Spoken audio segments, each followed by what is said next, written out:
presented by Geeta Music।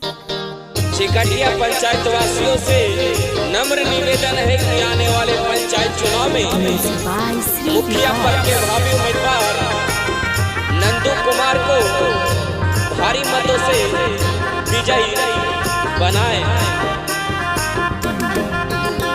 चिकटिया panchayat चमकावे के बाबा ने बाटे सबके बतावे के। चिकटिया पंचायत चमकावे के बाबा ने बाटे सबके बतावे के। चाचा बुतावा पर बड़ा न दबावे के नंदू भैया के मुखिया बनावे के। चाचा बुतावा पर बड़ा न दबावे के नंदू कुमार के मुखिया बनावे के। चिकटिया पंचायत चमकावे के बाबा ने बाटे सबके बतावे के। चिकटिया पंचायत चमकावे के बाबा ने बाटे सबके बतावे के।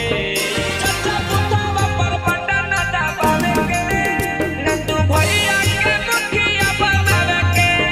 चाचा बुतावा पर बड़ा न दबावे के नंदू कुमार के मुखिया बनावे के। चिकटिया पंचायत वासियों से नम्र निवेदन है कि आने वाले पंचायत चुनाव में मुखिया पद के भावी उम्मीदवार नंदू कुमार को भारी मतों से विजयी बनाए।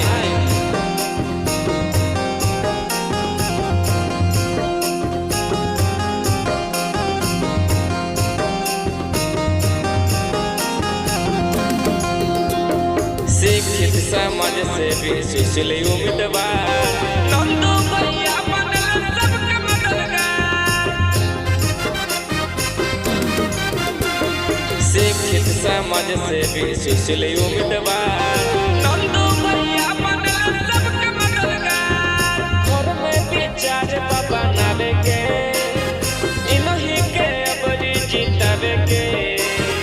घर में विचार बनावे के इन्हीं के अबरी जितावे के। भोजी बुतावा पर बड़ा न दबावे के नंदू भैया के मुखिया बनावे के। भैया बुतावा पर बड़ा न दबावे के नंदू कुमार के मुखिया बनावे के।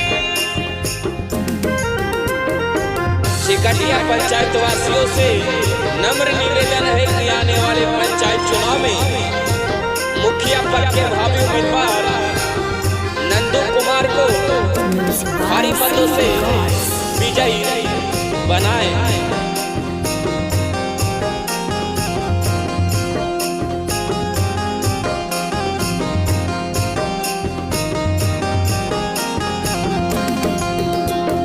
राशन पेंशन दी है रहे लायाबास। चिकटिया पंचायत होई पूरा विकास।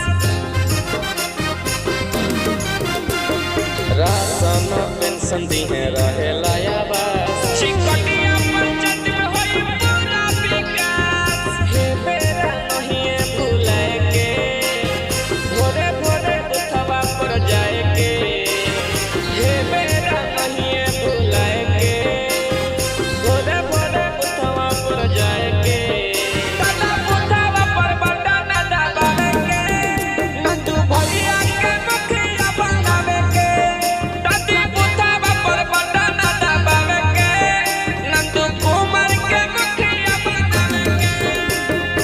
Presented by Geeta Music।